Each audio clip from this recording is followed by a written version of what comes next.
உலகத்தில் அமைதியை நிலைநாட்டுறன்னு சொல்ல புறம்போக்கு அமைதியை நிலைநாட்டுறன்னு சொல்லி சண்டையை எடுத்து விட்டு இந்த சினிமாலாம் வரும்ல பாருங்க, நான் தான் ஹீரோன்னு சொல்லி வருவான். ஒருத்தன் திருடனோ இல்லை ரவுடியோ பேட்டை ரவுடியோ வருவான். ஒரு கடையில் இருக்க ஏதோ ஒரு பழத்தை தூக்கிட்டு சாப்பிடுவான். காசு இருக்கான் போயிடான் வயசான கிழவிக்கிட்ட. அவன் போனதுக்கப்புறம் ஹீரோ வருவான், டேய் அந்த பழத்தை கொடுக்குற காசை கொடுறா அப்படின்மா.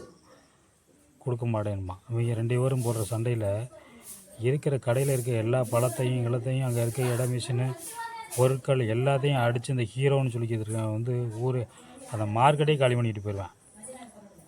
போனால் அந்த ஒரு 5 ரூபா அந்த பழத்தோடையோ இல்லை 10 ரூபா பழத்தோட போயிருக்கோம். மொத்த மார்க்கெட்டும் காலி. அந்த மாதிரி தான் அந்த அமெரிக்கக்காரனுங்க அநியாயமாக உலகத்தை அவன்கிட்ட கொண்டு இருக்கு இவன்கிட்ட அணுகுண்டுருக்குன்னு சொல்லிட்டு எச்சத்தனமாக என்னைக்கா எச்சத்தனமாக தெரிஞ்சு ஊராக நாக்க தொங்க போட்டுக்கிட்டு தெரிஞ்சு இது பண்ணுவானுங்க. இப்போ ஈரானில் போயிட்டு வாழை ஆடியிருக்கானுங்க. வாழை ஆடிட்டு இருக்கிறதெல்லாம் கொடுத்து இந்த உக்ரைனையும் ரஷ்யாவும் சண்டை கூட வச்சு எல்லாத்தையும் இழந்துட்டானுங்க.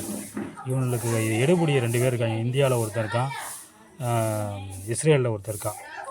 இப்போ அவங்க தான் டம்மி பீஸ் ஆகிட்டாங்க.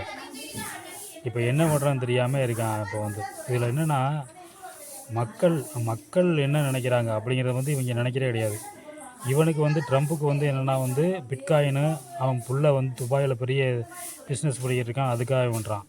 இந்தியாவில் இருக்க பிராமி பேரில் பெரிய கோடீஸ்வரன் சொல்லிட்டு எல்லாத்தையும் பண்ணிக்கிட்டு இருக்கான்.